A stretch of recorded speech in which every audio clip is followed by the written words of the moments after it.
ท่ามกลางการพัฒนาที่สืบต่อขยายตัวในทุกด้านเวียกงานโฆษณาอบรมนับมือนับมีบทบาทสำคัญในการสร้างความหับหู้เสริมสร้างความเชื่อมั่นและรวบรวมพลังของพนักงานสมาชิกพรรคและประชาชนให้เป็นเอกภาพในการจัดตั้งปฏิบัติแนวทางและนโยบายของพรรคด้วยภารกิจอันสำคัญดังกล่าวคณะโฆษณาอบรมเมือง2 คนจะสุ่มใส่ปฏิบัติหน้าเวียกใหญ่อย่างตั้งหน้าและมีคุณภาพโดยยึดมั่นแนวทางและนโยบายของพรรคก็คือกฎหมายของรัฐเป็นเข็มทิศในการดำเนินเวียกเพื่อหับไซเวียกงานการเมืองและการพัฒนาของเมืองให้บรรลุตามเป้าหมายและแผนการที่วางไว้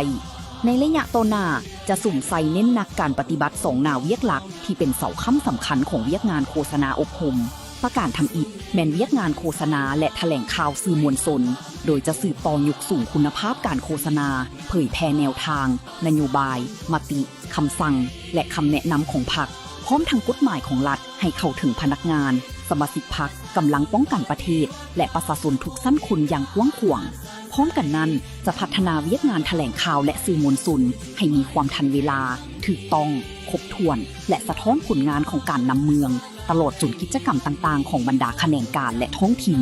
การนำไส้สื่อหลายรูปแบบบ่ว่าจะเป็นสถานีวิทยุโทรโขงสื่อออนไลน์เว็บไซต์และเครือข่ายสังคมจะเป็นกลไกสำคัญในการขยายข้อมูลข่าวสารและสร้างความเข้าใจที่ถูกต้องให้แก่สังคม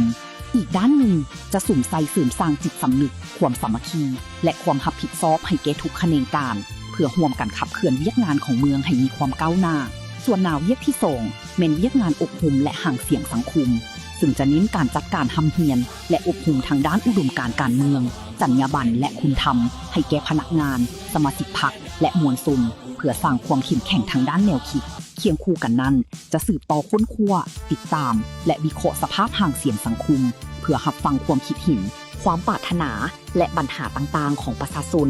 นำเสนอต่อการนำเพื่อพิจารณาแก้ไขได้ทันการพร้อมทางประสานสมทบกับทุกภาคส่วนเพื่อติดตามสภาพการทางความคิดป้องกันและแก้ไขข่าวลือหรือข้อมูลบิดเบือนด้วยการนำเสนอข่าวสารที่ถูกต้องและเป็นทางการด้วยความมุ่งมั่นและความรับผิดชอบคณะโฆษณาอบรมเมือง2 โคนจะสืบโตปรับปรุงวิธีเฮ็ดเวียกเพิ่มทวีคุณภาพของการโฆษณาการอบรมและการค้นคว้าหาเสียงสังคมให้มีประสิทธิผลสูงขึ้นเพื่อประกอบส่วนรักษาความมั่นคงทางด้านอุดมการณ์สร้างความสงบความสามัคคีและส่งเสริมการพัฒนาเศรษฐกิจสังคมของเมืองสงขลาให้ก้าวหน้าและยืนยงสมกับความคาดหวังของประชาชน